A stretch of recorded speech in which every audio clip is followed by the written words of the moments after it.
this has been in the news for some time now. And now this call for Arewa saying that there is a plan to unseat the speaker. Prof, I don't know. Do you just, because you, meanwhile, she's a minister right now, Minister of State for Labor right now. Yeah. Now, yes, the appeal court just gave a ruling in her favor. Doesn't mean that the opponent is not going to appeal, by the way. But let's even look at it on the merit of what it is. So she comes back to the assembly. Now, is that how it happens that she just comes back and now she's going to unseat the speaker? Why do you think this conversation has been going on and it keeps being pushed and now we're being told that they have the numbers and they will determine what happens? Well, first, I want to believe that maybe the people accusing her have some information you and I don't have. Okay. You know, so maybe that is creating the anxiety. But looking at it practically, I do not see how the assembly at the national level has been set. There's a Senate president, there's a speaker.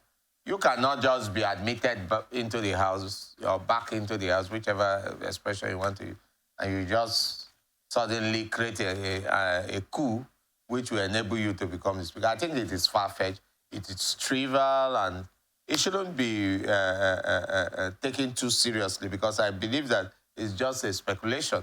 However, there is an aspect of it which I don't find funny. I feel that that is the aspect, Vivian, that should be worrisome to us.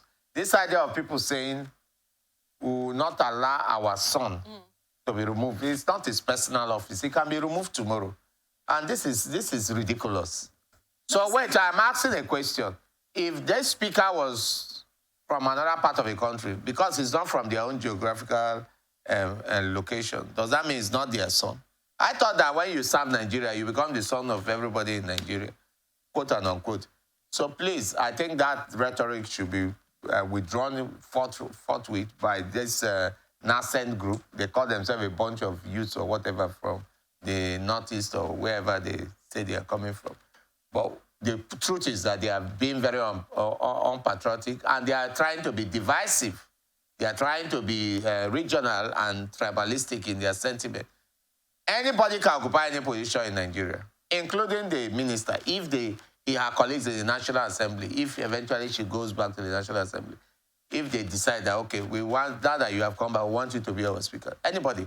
So it's nothing to do with, oh, we gave more votes. What do you mean by you gave more votes? When a president is elected, even if you give 0 votes, he's still your president.